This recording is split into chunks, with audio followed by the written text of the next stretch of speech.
Assalamualaikum warahmatullahi wabarakatuh. Rekan-rekan mahasiswa sekalian, alhamdulillah pagi jelang siang ini kita dapat melanjutkan kuliah manajemen perbankan yang karena satu dan lain hal adanya wabah yang sebagaimana kita ketahui di beberapa hari atau bahkan minggu. Alhamdulillah siang ini kita dapat melanjutkan. Disadari bahwa memang kuliah semacam ini atau yang kita lakukan ini belumlah atau tidaklah semaksimal mungkin sebagaimana kuliah reguler kita di kelas sebelum kita break karena adanya wabah virus corona. Yang terakhir kita masih membahas tentang manajemen dana bank sebagai pendahuluan dari manajemen dana bank. Kemarin kita sudah membahas beberapa subtopik.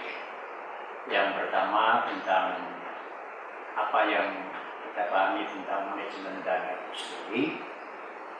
Yang kedua, kita juga sudah membahas tentang apa artinya, arti penting aktivitas manajemen dana bagi operasional sebuah bank, dan juga subtopik dari topik manajemen dana bank ini kita juga sudah pernah membahas tentang sumber-sumber dana bank. Namun karena beberapa waktu kita break ini saya perlu mereview kembali agar kembali ingatan kita tentang topik ini. Yang pertama terkait dengan sumber dana bank itu, di mana bahasan kita terakhir terbagi menjadi 3. Pertama disebut sebagai sumber dana bank pihak pertama yang bersumber dari internal bank, itu modal sendiri, sedangkan pos-pos modal sendiri kita sudah pernah membahas, misalnya modal pendiri atau modal investor, istilah lainnya adalah modal pada saat bank itu didirikan. Para pendiri atau pemegang saham itu menghimpun dana dari internal sebagai share atau saham. Kedua, modal sendiri juga bisa bersumber dari laba ditahan, artinya laba yang tidak digunakan, sehingga disimpan, ditahan di bank, dan itu berakumulasi sebagai modal sendiri. Juga ada laba tahun berjalan. Selain itu juga ada cadangan-cadangan, termasuk juga agio saham dan lain sebagainya, yang itu sudah pernah kita bahas dalam kuliah di kelas. Yang kedua, sumber dana pihak kedua, yaitu sumber dana dari luar bank, tapi bukan berasal dari masyarakat, tapi pinjaman, sifatnya pinjaman, baik antar bank maupun bank dengan lembaga keuangan non-bank. Pos-pos yang terkait dengan sumber dana pihak kedua ini antara lain pinjaman biasa antar bank, itu juga sudah pernah dijelaskan. Manakala bank membutuhkan mengalami kekurangan dana, bisa meminjam dari bank yang mengalami surplus dana dengan kesepakatan tingkat bunga dan waktu pinjaman tertentu. Yang kedua juga sudah pernah kita bahas, bahkan sudah pernah diberi contoh tentang apa yang disebut pinjaman call money. Call money itu terjadi, pertama pengertiannya dulu, pinjaman dalam waktu yang relatif singkat, biasanya 3 hari, bahkan maksimal seminggu, disebabkan karena bank itu mengalami kekurangan dana. Penyebab kekurangan dana juga pernah kita bahas, terutama ketika bank mengalami kalah keliling. Yang ketiga, sumber dana pihak ketiga ini juga bersumber dari pinjaman dari bank sentral atau bank BI kalau istilah kita di Indonesia, karena di setiap negara itu ada bank sentral dengan namanya sendiri-sendiri. Kalau di Indonesia, bank sentral disebut Bank Indonesia, terutama ketika perusahaan bank mengalami kekurangan likuiditas. Dan yang terakhir, bank juga bisa mendapatkan pinjaman melalui lembaga keuangan bukan bank. Dan itu dibenarkan dalam Undang-Undang Perbankan Nomor 7 Tahun 1992 yang sudah disempurnakan dengan Undang-Undang Perbankan Nomor 10 Tahun 1998. Yang ketiga, yang ini umumnya kita kenal, sumber dana pihak ketiga, yaitu sumber dana yang berasal dari masyarakat atau jenisnya yang umumnya kita kenal, yaitu berupa simpanan berupa giro, simpanan berupa tabungan, dan deposito. Berikutnya yang sudah pernah kita bahas juga terkait dengan sifat lama tersimpannya dana pada bank yang kita istilahkan dengan dua, dana yang memiliki stabilitas tinggi atau stabilitas rendah. Tahu yang stabilitas tinggi, stabilitas rendah. Kalau kita urut sebagaimana yang tertera pada neraca bank, giro, tabungan, dan deposito, maka dari atas ke bawah ini menunjukkan dana yang semakin stabil, semakin ke bawah semakin stabil, atau demikian sebaliknya. Apa pengertian dari ketiga jenis simpanan itu? Kita sudah pernah kita bahas.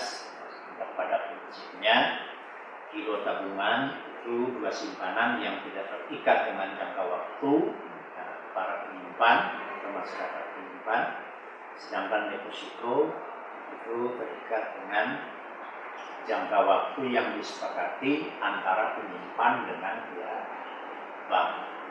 Karena terikat dengan jangka waktu inilah, maka dalam kategori sifat dana tadi, deposito ini dikategorikan sebagai dana yang paling stabil berada atau tersimpan di bank. Berikutnya, jadi ini materi-materi yang intinya masih kita mereview kembali. Yang terkait dengan apa yang disebut biaya dana atau cost of fund. Biaya dana, apa yang dimaksud dengan biaya dana itu sendiri, yaitu sejumlah rupiah yang dikeluarkan atau dibayarkan oleh pihak bank sehubungan dengan bank memperoleh atau mendapatkan sejumlah dana yang tersimpan pada bank. Lalu yang kedua pertanyaannya, apakah semua penghimpunan dana bank, terutama dana bank yang berasal dari sumber dana pihak ketiga atau kita sebut dana masyarakat itu, apakah semua dikategorikan sebagai dana yang berbiaya? Jawabannya, tidaklah semua dana yang diterima dan digunakan oleh bank itu berbiaya atau memiliki cost of fund. Ada yang berbiaya dan ada yang tidak. Pengertian berbiaya artinya dalam rangka mendapatkan dan menggunakan dana itu, bank mengeluarkan sejumlah dana. Nah, biaya dana yang paling nyata kita ketahui adalah bunga yang dibayarkan oleh bank kepada pihak pesan atau pihak yang menyimpan, yang umumnya kita kenal. Tapi pertanyaannya, apakah biaya dana itu hanya sekedar bunga yang dibayarkan pesan kepada para penyimpan? Jawabnya tidak. Sesuai definisi tadi, bahwa biaya yang dikeluarkan bank sehubungan dengan bank mendapatkan dana dan mengoperasionalkan dana. Berarti ada biaya-biaya dana lainnya yang di luar bunga yang dibayarkan. Misalnya yang terkait dengan biaya marketing atau pemasaran. Apa itu promosi dalam rangka penggunaan dana, itu termasuk contoh. Dan segala operating cost dalam rangka proses mendapatkan dan menggunakan dana itu. Jadi semua biaya yang dikeluarkan sejak perencanaan, mendapatkan dana, sampai menggunakan dana, setiap rupiah yang dibayarkan itu dikategorikan sebagai cost of fund atau biaya. Yang kedua, ada biaya yang ada dana yang diterima bank, tetapi bank tidak mengeluarkan biaya. Jadi bank mendapatkan, menggunakan, tetapi tidak ada sejumlah rupiah yang dibayarkan dalam rangka proses mendapatkan dan menggunakan dana tersebut. Sebagaimana materi yang sudah saya share di grup, bisa dilihat di halaman 38, halaman 39. Semuanya bisa melihat di sana. Itu ada tertera pada tabel 3.1 di buku ajar itu contoh mana kategori biaya dana yang dikeluarkan dan mana yang bank mendapatkan dana, tetapi jenis-jenis dana itu bank tidak mengeluarkan biaya atau tidak terjadi cost of fund. Nah, di sana tertera ya, ada tulisan dana berbiaya, giro, tabungan, deposito, sertifikat deposito, deposito on call, KLBI, atau kredit likuiditas Bank Indonesia, pinjaman lain. Sedangkan dana yang tidak adanya biaya atau dana tidak berbiaya, yaitu setoran jaminan, lalu ada deposito berjangka jatuh tempo, transfer, dan dana yang sifatnya titipan yang pernah dicontohkan, misalnya dalam rangka merealisasikan program-program pemerintah tertentu. Itu kira-kira yang dimaksud dengan biaya dana. Lalu beberapa jenis biaya yang dikeluarkan terkait dengan penggunaan dana itu, dan apa yang dimaksud dana tidak berbiaya, apa saja kelompok dana yang diterima bank yang tidak dikategorikan sebagai adanya cost of fund atau adanya biaya. Lalu yang terpenting di dalam penghimpunan dana ini atau manajemen dana ini juga sudah pernah dan bisa dilihat di slide dan materi yang sudah di-share terdahulu, adanya prinsip pengelolaan dana oleh pihak bank. Karena sebagaimana penjelasan awal di kuliah-kuliah pertama tentang arti pentingnya manajemen perbankan, salah satu aset terpenting bank selain sumber daya manusia adalah sumber dana bank atau sumber daya berupa dana bank. Dua, jadi resource bank itu kan banyak, tetapi yang pernah dijelaskan yang paling vital, yang terpenting adalah dana bank dan sumber daya manusia yang mengelola bank itu sendiri. Bukan berarti bahwa resource sumber daya ekonomi lain yang dimiliki bank tidaklah penting, tidaklah seperti itu pengertiannya.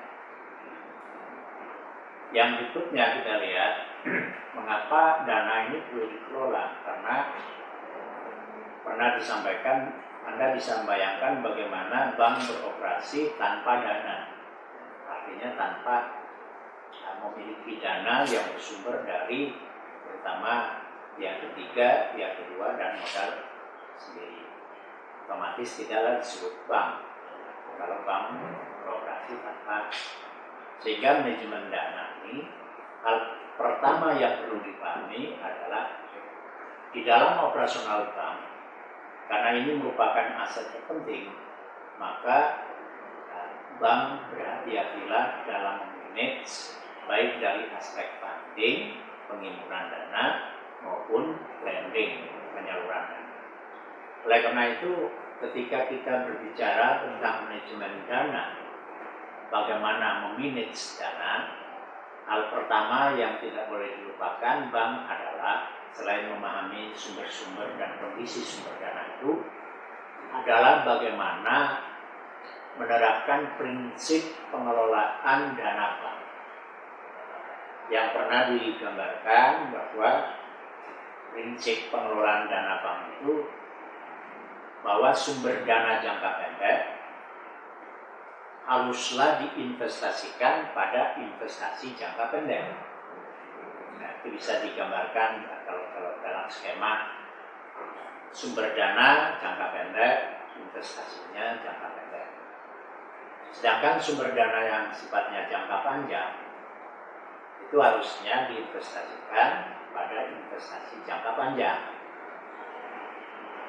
Tidak boleh sumber dana jangka pendek diinvestasikan pada investasi jangka panjang, atau sebaliknya sumber dana jangka panjang diinvestasikan pada investasi jangka pendek. Mari kita lihat apa risiko yang dialami bank. Saya mulai yang pertama, bagaimana sumber dana jangka pendek tetapi diinvestasikan pada investasi jangka panjang. Ya. Ada referensi yang menjelaskan ukuran jangka pendek, jangka panjang itu ekstrimnya yang pendek itu 1 tahun. Berarti lebih dari setahun itu jangka panjang. Ada yang membagi 3, 1 tahun, 3 tahun itu menengah, sedangkan di atas 3 tahun itu sifatnya jangka panjang. Oke lah, kalau kita ngambil tengahnya, jangka pendek itu sumber dana dan investasi yang maksimal 3 tahun. Atau kalau kita melihat sifat bertahannya dana pihak ketiga di bank itu maksimal cuma setahun, pasti ditarik kembali oleh sang pemilik dana, yaitu masyarakat. Maka lebih dari setahun kita sepakat kategorikan itu sebagai jangka panjang. Apa risikonya? Sumber dana ini, penelitian dari Dr. Yanto, salah satu pakar perbankan itu, yang sampai hari ini saya belum punya update data terbaru, kata beliau sekitar 68% sumber dana bank dari 3 pertama, dana kedua, dana pihak ketiga itu terbesar dari sumber dana yang ketiga, sumber dana masyarakat atau berupa tadi giro, tabungan, dan deposito.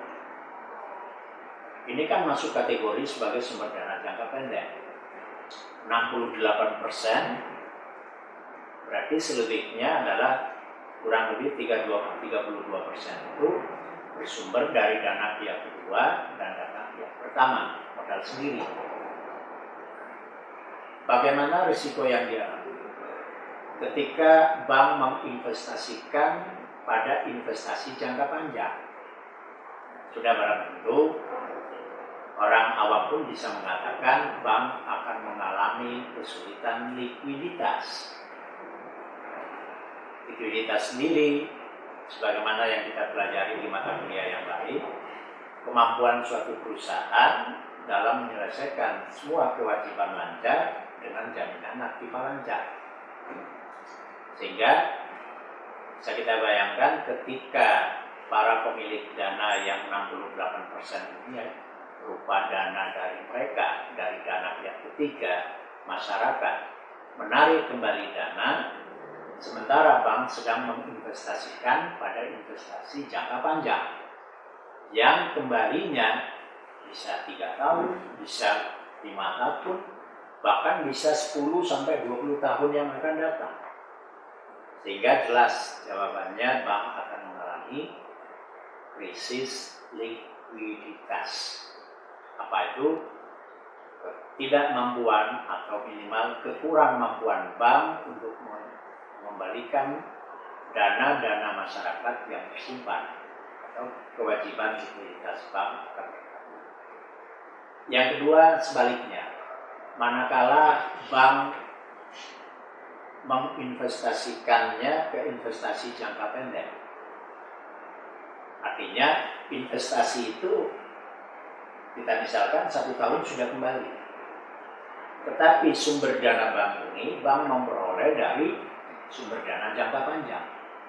Mungkin bank dalam posisi sebagai debitur atau peminjam dari investor yang menyimpan di sana sepakat 10, 15 bahkan 20 tahun yang akan datang baru kembali. Tetapi bank menginvestasikannya pada investasi yang jangka pendek. 1 tahun dana sudah kembali di bank. Orang akan berkata, kan enak Pak. Kenapa? Ketika para penyimpan akan menarik kembali, dana ini kan sudah kembali dari investor, dari di mana bank menginvestasikan. Memang benar pandangan itu dilihat dari kondisi likuiditas. Sebagaimana yang pernah kita pelajari di manajemen keuangan.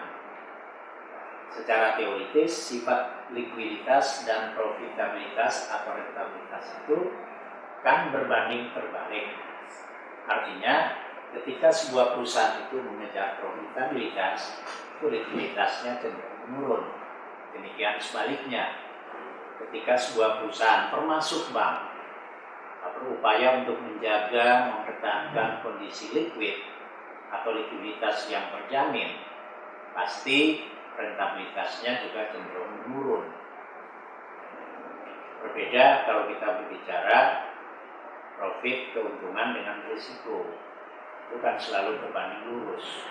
Kalau keuntungan dengan likuiditas itu selalu berbanding terbalik. Sehingga kita lihat pada saat likuiditas bank itu terjamin karena dana-dana yang diinvestasikan itu sudah pada kembali, tapi ini kalau tidak dimanage dengan baik, maka profitnya yang akan terganggu. Artinya pekerjaan besar bank, ketika dana-dana yang diinvestasikan disepakati jangka pendek, harusnya diinvestasikan pada investasi jangka pendek. Sumber dana jangka panjang harusnya diinvestasikan pada investasi jangka panjang. Sehingga kedua hal ini selalu terjaga. Apa itu? Likuiditas selalu terjamin, tetapi target-target profitabilitas atau rentabilitas juga bisa tercapai. Itu kira-kira terkait dengan hal pertama yang perlu diperhatikan di dalam memanage dana bank. Yang kedua, kita masuk pada bagaimana kita berbicara tentang cost of fund terkait dengan atau sampai dengan bank menetapkan tingkat bunga pembiayaan, itu kalau bank konvensional, atau profit sharing bagi hasil kalau itu berlaku untuk bank syariah. Yang pertama yang perlu kita pahami bahwa di antara, kalau kita bicara konvensional, antara tingkat bunga simpanan dan tingkat bunga pinjaman, pertanyaannya, mana yang akan ditetapkan bank terlebih dahulu? Apakah simpanan atau pinjaman? Jawabannya, sebelum berbicara berapa besar tingkat bunga pinjaman yang akan ditawarkan bank kepada calon debitur, maka yang pertama kali yang harus dikaji bank adalah berapa tingkat bunga ideal yang ditawarkan bank kepada calon penyimpan. Dalam hal ini dana pihak ketiga, yaitu para deposan. Sehingga poin penting yang kita perlu catat adalah tingkat atau suku bunga simpananlah yang akan menentukan besarnya tingkat atau suku bunga pinjaman. Ingat, jangan dibalik. Jangan dibalik. Dan bank menetapkan suku bunga pinjaman terlebih dahulu. Boleh jadi kalau ini yang ditetapkan, jangan-jangan cost of fund-nya tidak tercover di dalamnya. Jangan-jangan overhead cost-nya nggak ada, bank nggak bisa beroperasi. Jadi intinya pada saat menetapkan besarnya tingkat bunga pinjaman atau pembiayaan itu diawali dengan menghitung berapa besar biaya dana. Disitulah pentingnya biaya dana perlu dimanage oleh bank. Sekarang kita berbicara tentang sumber dana bank yang berbiaya. Yang tadi sudah sedikit kita bahas, giro, tabungan, deposito, deposito on call, KDI, dan seterusnya itu. Yang pertama, silakan dilanjut dilihat materi yang sudah di-share di grup di halaman 40 dari materi yang sudah disampaikan grup. Di sana ada kelompok pos-pos simpanan bank yang harus kita hitung berapa cost atau biaya yang dikeluarkan bank dalam rangka menentukan cost of fund. Ya, saya kira perhitungannya sederhana sekali ya. Ada yang pertama kita perlu mengenal dulu, ada 3 metode dalam menghitung cost of fund. Yang mau dijelaskan pertama adalah biaya dana rata-rata historis.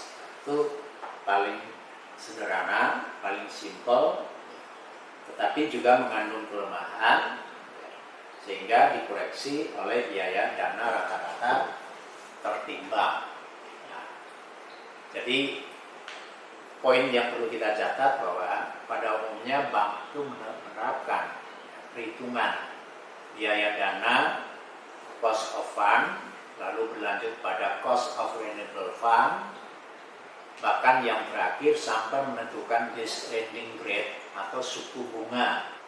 Saya kira kalau yang historical itu kan gampang, rumusnya kan penjumlahan biaya dana dibagi dengan jumlah dana yang dimiliki. Nah, pertanyaannya, jumlah dana yang dimiliki itu dari mana Pak mengetahuinya? Lihat pada neraca. Ketika kuliah terdahulu sudah saya jelaskan bahwa penghimpunan dana bank itu ada pada sisi pasifan neraca bank. Sedangkan penyaluran dana bank, kredit, pinjaman pada bank lain, penempatan, penyertaan modal, itu semua ada pada sisi aset produktif bank. Ya, sudah pernah dijelaskan kalau aktivitas penghimpunan, kalau kita kaitkan dengan neraca bank itu ada pada pasifan. Sedangkan kalau itu pembiayaan ada pada sisi aktiva bank. Jadi kalau kita ingin mencari di mana besarnya, berapa jumlah besarnya giro tabungan deposito yang dimiliki bank, carilah pada sisi pasifa, khususnya utang jangka pendek atau utang lancar bank. Bahkan sudah pernah saya jelaskan juga kenapa simpanan dana pihak ketiga itu di dalam hubungan dengan neraca bank ada pada sisi utang lancar bank. Itu sudah pernah dijelaskan, bahkan kemarin UTS sudah pernah saya keluarkan. Ya, walaupun jawabannya sebagian sudah saya koreksi, ada yang benar dan ada yang masih belum benar dalam menjelaskan. Lalu yang kedua, kita masuk ke metode rata-rata tertimbang. Salah satu koreksi dari metode rata-rata tertimbang untuk mengatasi kelemahan yang terdapat pada metode historis, rata-rata historis. Apa itu? Kelemahan dari metode rata-rata historis, karena di dalam metode rata-rata historis itu belum mempertimbangkan apa yang pernah dijelaskan disebut sebagai reserve requirement, cadangan wajib. Cadangan wajib itu salah satu kelemahan dari cost of fund yang dihitung berdasarkan metode rata-rata historis. Sehingga seolah kembali, hadirnya metode yang kedua, rata-rata tertimbang, untuk mengatasi atau menutup kelemahan dari metode rata-rata historis. Dengan kata lain, ketika bank menerapkan metode yang kedua, rata-rata tertimbang, maka sudah memperhitungkan aspek apa yang disebut dengan liable fund, aspek apa yang disebut dengan cadangan wajib. Apa itu cadangan wajib? Nah, ini yang perlu dijelaskan kembali. Cadangan wajib istilah lainnya adalah cadangan likuiditas, yaitu cadangan yang dititipkan bank atau disimpan oleh bank umum yang bersangkutan pada bank sentral, yang tujuannya untuk menyanggah likuiditas bank. Itu pada bagian-bagian berikutnya kita akan membahas, bahkan sampai dengan metode dan tata cara perhitungan besarnya cadangan wajib bank umum yang harus tersimpan dalam bentuk apa? Giro pada Bank Indonesia, giro pada BI. Kembali pada metode rata-rata tertimbang. Pada metode rata-rata tertimbang, keunggulannya tadi sudah disinggung, sudah mampu mengatasi kelemahan dari rata-rata historis, yaitu telah ikut mempertimbangkan faktor cadangan wajib atau yang kita kenal dengan cadangan likuiditas, atau kalau Anda pernah belajar mengajar mungkin lebih dikenal dengan reserve requirement. Apa itu? Sudah saya singgung tadi garis besarnya, sampai dengan teknis perhitungan itu akan kita bahas dalam bab-bab berikutnya. Sekarang saya akan masuk pada bagaimana menghitung. Silakan kita lihat. Diawali dengan reserve requirement atau cadangan wajib. Silakan dilihat pada lajur yang paling kanan. Itu data mentahnya seperti itu. Nanti dalam proses perhitungan kita akan sampai pada halaman 43. Langsung saja saya menunjuk ke hasil. Angka 27,43% ada di halaman 43. Semua bisa lihat di sana. Itu hasil akhir dari base lending rate yang ditawarkan oleh Bank Umum kepada calon peminjam atau debitur. Diawali dengan pertama, bisa dilihat di halaman 42, menghitung komposisi masing-masing dana. Bagaimana caranya? Ada tuntunan ya di halaman 42. Membagi jumlah dana masing-masing. Saya kira itu persoalan menghitung proporsi ya. Kalau menghitung proporsi, saya kira tidak terlalu sulit. Saya ambil contoh satu. Berapa proporsi giro terhadap total dana yang tersimpan?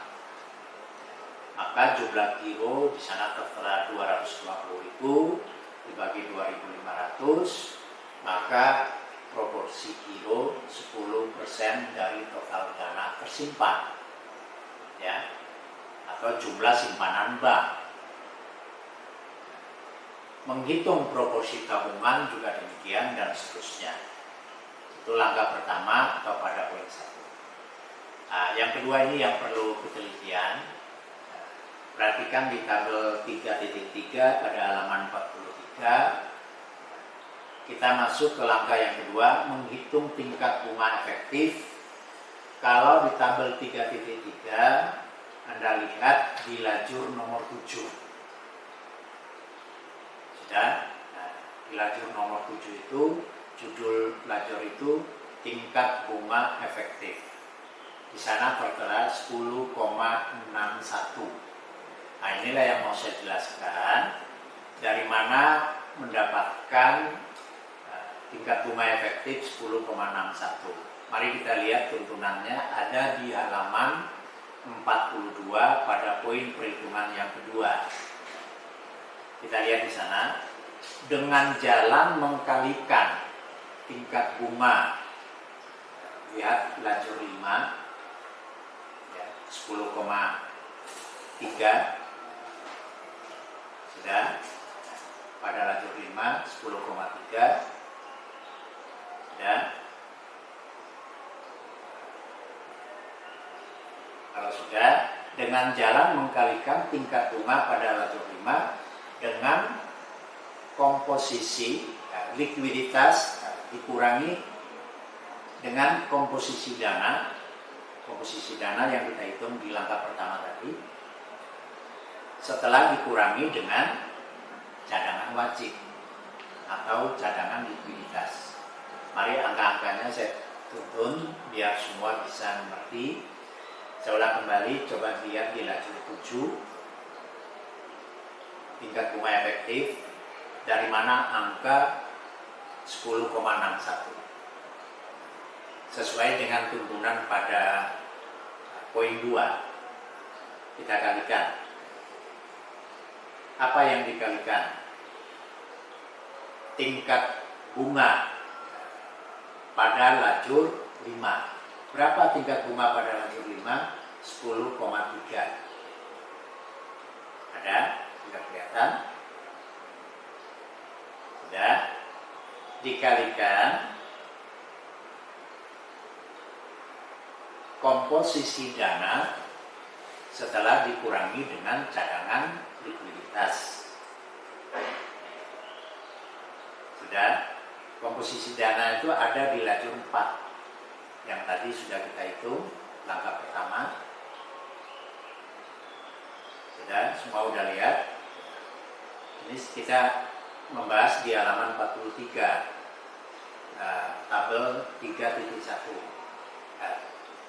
tabel 3.3 sudah, sehingga menghasilkan, kita lihat di sana, angka 10,61. Sekali lagi, caranya sama. Sama yang mana, Pak? Sama dengan ketika kita melakukan perhitungan untuk simpanan berupa giro.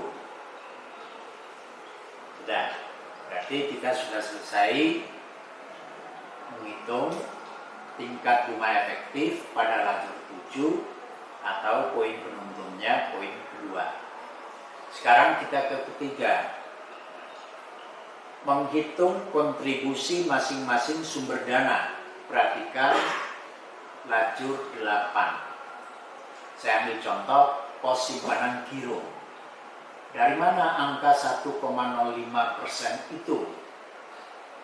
Kita lihat tuntunannya di poin 3. Mengkalikan komposisi dana dengan bunga efektif. Nah, mari kita lihat, komposisi dana itu ada di lajur 4. Ingat ya, perhitungan kita ini semua dalam satuan persen. 10,16%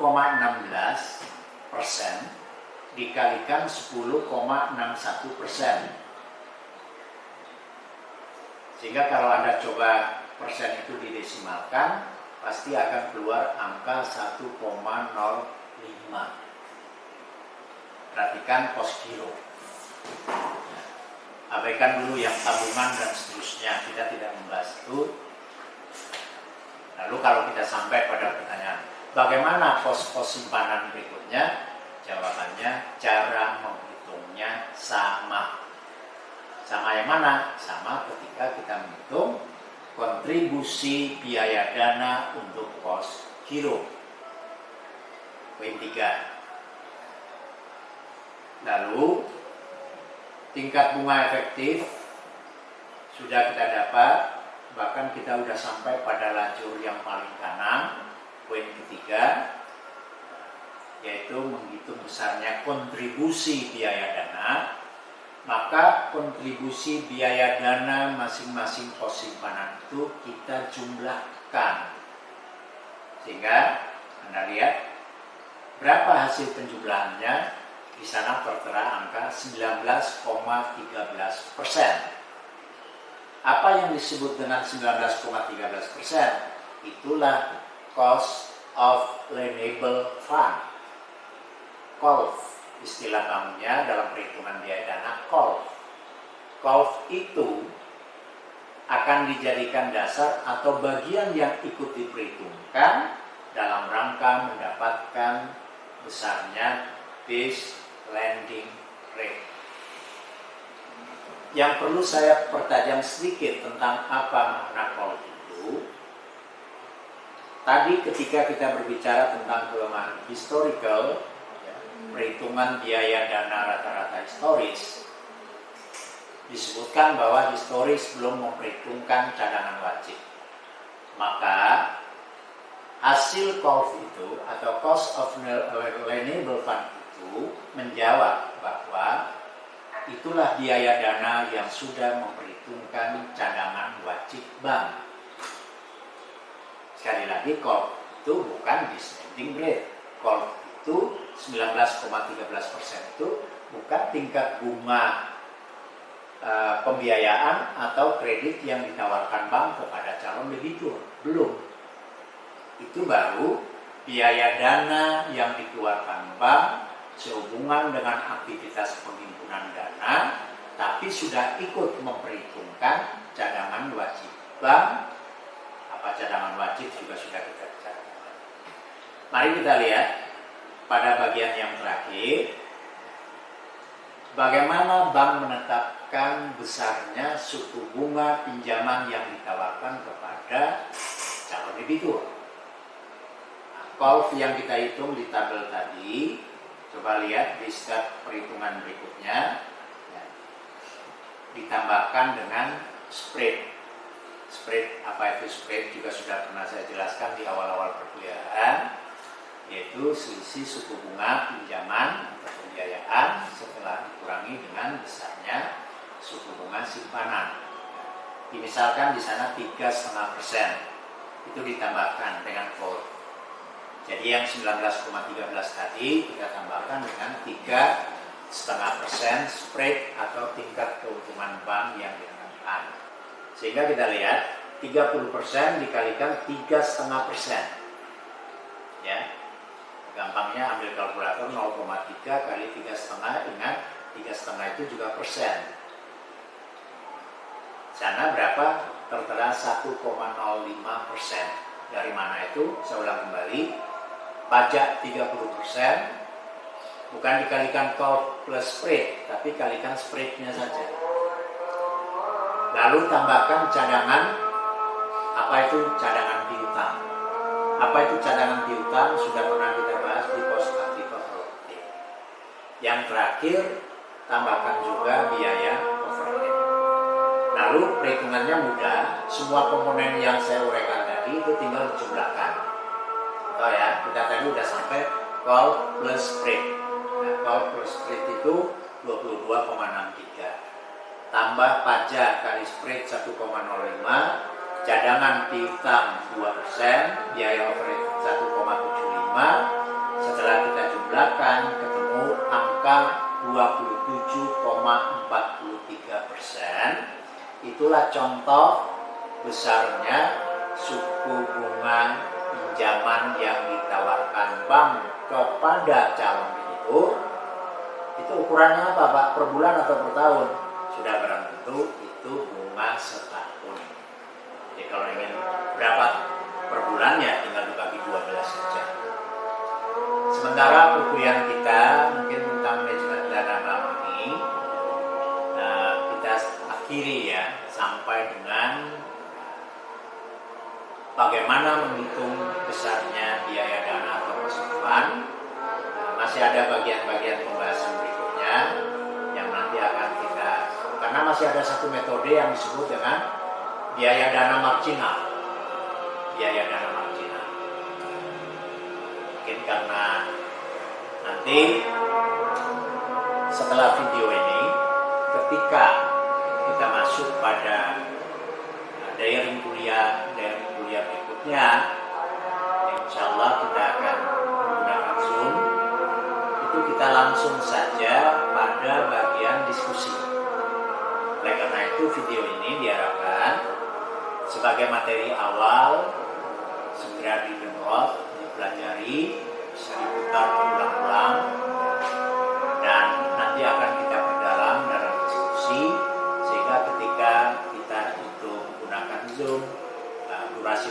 kita tidak terlalu lama, kita langsung pendalaman saja dalam bentuk diskusi. Oleh karena itu, himbauan saya, siapkanlah pertanyaan Anda. Setiap mahasiswa minimal 1 pertanyaan. Kurang lebihnya demikian yang bisa saya sampaikan. Dan jangan lupa, mari kita senantiasa berikhtiar. Jangan lupa juga doa kepada Allah. Mudah-mudahan musibah doa wabah virus ini akan segera berakhir. Allah lah zat yang menciptakan, dan harus kita imani Allah jualah zat yang kuasa mencabutnya, mengangkatnya, menghilangkannya dari muka bumi ini, sehingga segera berakhir dan aktivitas kita akan normal kembali.